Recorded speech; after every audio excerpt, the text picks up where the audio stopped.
Chapitre 36. Je frappe à sa porte, j'entends sa voix, compose mon visage, entre. Il est debout près de la cheminée. À la main, il tient un verre presque vide. D'habitude, il attend que j'arrive pour commencer à boire de l'alcool. Et pourtant, je sais qu'il prenne du vin au dîner. Il a le visage un peu congestionné. J'essaye d'évaluer combien de verres il a bu. « Mes compléments, dit-il. Comment va la plus belle ce soir ?» Quelques-uns, je le décèle au raffinement du sourire qu'il compose et me décoche. Il en est à la face galante. Je vais très bien. D'humeur à faire un peu la fête ? Pardon ? Derrière cette mise en scène, je sens de la gêne, une incertitude sur la question de savoir jusqu'où il peut aller avec moi et dans quelle direction. Ce soir, j'ai une petite surprise pour vous, dit-il. Il rit. C'est plutôt un ricanement grivois. Je remarque que ce soir tout est petit. Il veut minimiser les choses, moi y compris. Quelque chose qui va vous plaire. Qu'est-ce que c'est ? Un jeu d'échecs chinois ? Je peux prendre ce genre de liberté. Cela semble lui faire plaisir. Surtout après quelques verres. Il me préfère évaporer. Mieux que ça, dit-il, essayant de m'aguicher. Je peux à peine attendre. Bien. Il va à son bureau, fouille dans un tiroir, puis il vient vers moi, une main derrière le dos. Devinez, dit-il. Animal, végétal ou minéral ? Oh, animal, dit-il avec une gravité feinte. Je dirais incontestablement animal. Il sort la main de derrière son dos. Il tient une poignée de plumes, dirait-on. Mauve et rose. Maintenant, il secoue l'objet. C'est un vêtement, apparemment, et de femme. Il y a les bonnets pour les seins, recouverts de séquins pourpres. Les séquins sont de minuscules étoiles. Les plumes entourent les trous pour les cuisses et bordent le haut du corsage. Alors je ne me trompais pas tellement, à propos de corset après tout. Je demande où il l'a trouvé. Je me demande où il l'a trouvé. Tous les vêtements de ce genre sont censés avoir été détruits. Je me souviens d'avoir vu cela à la télévision, dans les reportages tournés vers une quantité de villes. À New York, cela s'appelait la purification de Manhattan.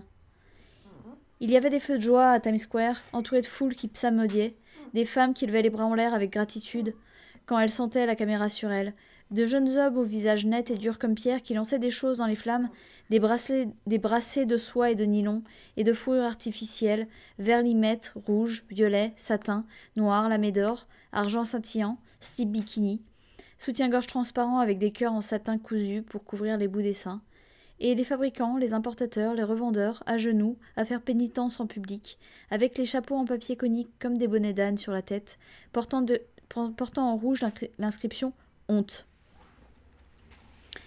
Mais certains articles ont dû survivre au bûcher. Il n'est pas possible qu'ils aient tout raflé. Il a dû se procurer ceci de la même manière qu'il a obtenu les revues. Pas honnêtement. Ça pue le marché noir. Et ce n'est pas neuf, ça a déjà été porté. Le tissu sous les bras est chiffonné.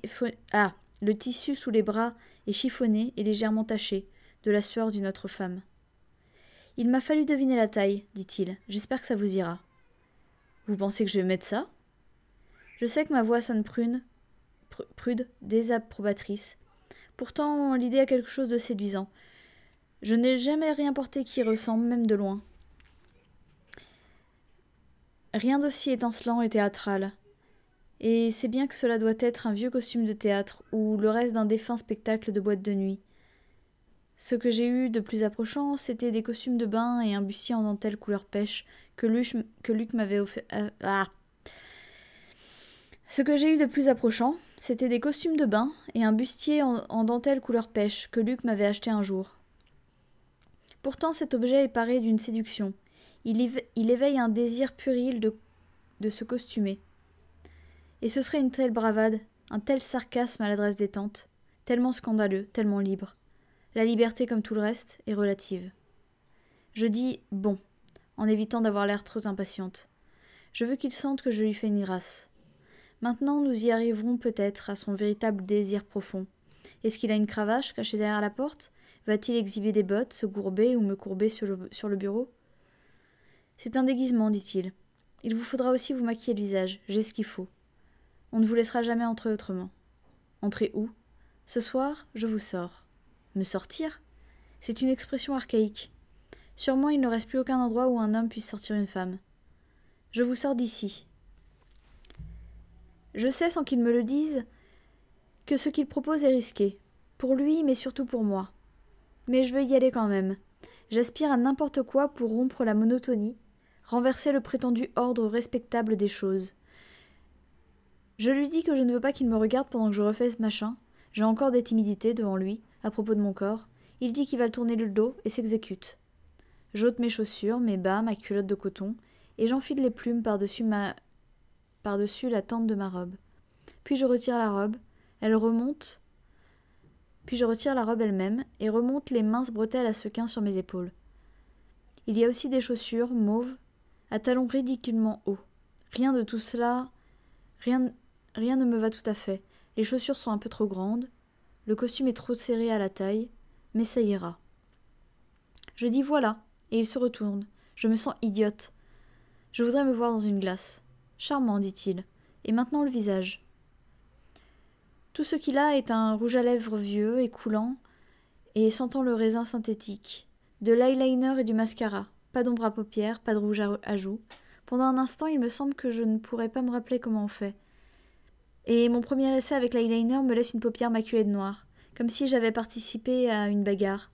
Je l'essuie avec la lotion pour les mains, à l'huile végétale, et je fais une autre tentative. Je me frotte les pommettes avec un peu de rouge à lèvres, en l'étalant bien. Tandis que je fais tout cela, il tient devant moi un grand miroir à main à dos d'argent. Je le reconnais, c'est celui de Serena Joy. Il a dû lui emprunter dans sa chambre. Je ne peux rien faire de mes cheveux. Formidable, dit-il. Maintenant, il est tout excité, comme si nous nous habillions pour une fête. Il va au placard et en tire une cape avec un capuchon. Elle est bleu clair, la couleur des épouses. Elle doit aussi appartenir à Serena. Tirez le capuchon sur votre visage, dit-il. Essayez de ne pas abîmer votre maquillage. C'est pour passer les postes de contrôle. Mais, et mon laissez-passer ? Ne vous inquiétez pas, j'en ai un pour vous. Et nous voilà partis. Nous glissons ensemble à travers les rues qui s'assombrissent. Le commandant me tient la main droite, comme si nous étions des adolescents au cinéma. Je serre étroitement la cape bleu ciel autour de moi, comme doit le faire une bonne épouse. À travers le tunnel que forme le capuchon, je vois la nuque de Nick.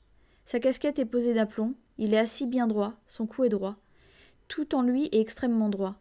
Toute son attitude est un reproche, ou est-ce moi qui l'imagine ? Sait-il ce que je porte sous cette cape ? Est-ce lui qui l'a déniché ? Et si oui, est-ce que cela le rend furieux, lubrique, envieux, ou autre chose, ou rien du tout ? En fait, nous avons quelque chose en commun. Nous sommes censés l'un et l'autre être invisibles. Nous sommes l'un et l'autre des fonctionnaires. Je me demande s'il le sait. Quand il a ouvert la porte de la voiture pour le commandant, et par extension pour moi, j'ai essayé d'accrocher son regard, de le forcer à me regarder, mais il a fait comme s'il ne me voyait pas. Pourquoi ? C'est une bonne planque qu'il a, à faire des petites commissions, rendre de menus services, et il ne faudrait pour rien au monde risquer de la compromettre. Les postes de contrôle ne posent aucun problème. Tout se passe aussi facilement que l'avait annoncé le commandant, malgré le martèlement intense, la pression du sang dans ma tête. Dégonflé, dirait Moira. Après le deuxième poste de contrôle, Nick interroge. « Ici, monsieur ?» Et le commandant répond oui. La voiture se range au bord d'un trottoir et le commandant me dit « Maintenant, il faut que je vous demande de vous coucher par terre, au fond de la voiture. »« Par terre ? Nous devons franchir la grille, dit-il, comme si ça avait un sens pour moi. J'ai essayé de lui demander où nous allions, mais il a répondu qu'il voulait me faire la surprise. Les épouses ne sont pas admises. Donc je m'aplatis, la voiture démarre à nouveau et pendant quelques minutes je ne vois rien. Sous la cape, il fait une chaleur étouffante. C'est une cape d'hiver, pas celle d'été en coton. Et elle sent l'antimite. Il a dû la tirer du placard de rangement, sachant qu'elle ne s'en apercevrait pas. Il a courtoisement déplacé ses pieds pour me faire de la place. Pourtant, j'ai le front sur ses chaussures. Je n'ai jamais jusqu'ici été aussi près de ses souliers. Ils ont un contact dur, ferme, comme des carapaces de scarabée. Noirs, vernis, impénétrables. Ils semblent n'avoir aucun rapport avec des pieds. Nous franchissons un autre poste de contrôle, j'entends des voix impersonnelles, déférentes, et la vitre qui s'abaisse et se relève électriquement pour que les laissez-passer soient visés. Cette fois-ci, il ne montrera pas le mien, celui qui est supposé être le mien, puisque je n'ai plus d'existence officielle pour le moment. Puis la voiture avance, elle s'arrête de nouveau, et le commandant m'aide à me relever. « Il nous faudra faire vite, dit-il, c'est la porte de service. Laissez la cape à Nick. À 1h, comme d'habitude, dit-il à Nick. Donc il s'agit aussi ici de quelque chose qu'il a déjà fait. Il m'aide à me débarrasser de la cape, la portière de la voiture s'ouvre. Je sens l'air sur ma peau presque nue, Je me rends compte que j'ai transpiré. Au moment où je me retourne pour fermer la portière derrière moi, je vois Nick qui me regarde à travers la vitre. Il me voit maintenant. Est-ce du mépris que je lis ou de l'indifférence? Ou est-ce simplement ce à quoi il s'attendait de ma part? Nous sommes dans une ruelle derrière un bâtiment de briques rouges relativement moderne. Une rangée de poubelles est disposée derrière la porte. Et cela sent le poulet frit en train de pourrir. Le commandant a la clé de la porte. Le commandant a la clé de la porte, qui est unie, grise, noyée dans le mur, et je crois, faite d'acier. À l'intérieur, il y a un couloir en parpaing, éclairé par des tubes fluorescents au plafond. Une espèce de tunnel fonctionnel. « Attendez, dit le commandant. Il me glisse autour de poignet une étiquette pourpre sur une bande élastique, comme les étiquettes de bagages dans les aéroports. Si quelqu'un vous pose une question, dites que vous êtes loué pour la soirée, dit-il. Il saisit le haut de mon bras nu et me dirige en avant. Ce que je veux, c'est un miroir pour voir si mon rouge à lèvres est bien mis, si les plumes ne sont pas trop ridicules, trop crasseuses. Sous cet éclairage, je dois être blafarde, mais c'est trop tard à présent. Idiote, dirait Moira.